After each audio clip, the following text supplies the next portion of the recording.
Lines, Makati, yung unang accommodation po nila. Paano po ang coordination ninyo? Kailangan ikwento po ninyo paano nyo sinusundo, sino ang nagbibigay sa inyo ng utos, paano saan nyo sila dadalhin, saan lugar po nyo dinadala.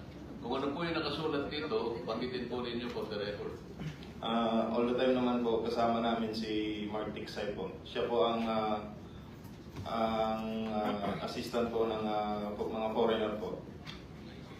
Then, yung team leader namin po, ang sinasabihan niya kung mayroong mga lakad, then kami po ang nagpo-provide ng security po sa kanila. Sino pa pong mga katauhan ang involved dito sa pagdating ng tinatawag ninyong ICC operations? Ang unang maalala ko po na na-meet po nila ay si Senator Trillanes po sa Dusit Taning. Ang una po nilang na-meet na tao po dito pagdating nila. Sino po yung sila? Yung ICC po, yung mga foreigner. Nung mag-meeting si dating Senador Trillanes, ka-meeting niya yung mga operators ng ICC, nakita niyo po sila?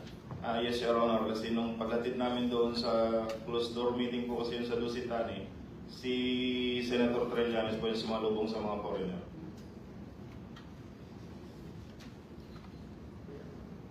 Sir President, if we can get a date later on and then request from that hotel their CCTV footages. So, as Senator Lacson always says, dapat sundan yung ebidensya.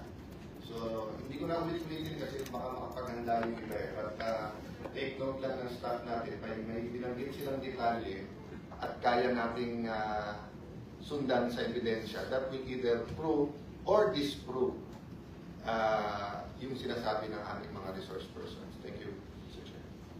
Salamat po. Meron kayong binabanggit sa parte ng inyong sworn statement na meron pang kinalaman, hindi lamang si dating Senador Trillanes, kasama pa rin si dating Congressman Saldico at si dating Speaker Martin Romualdez.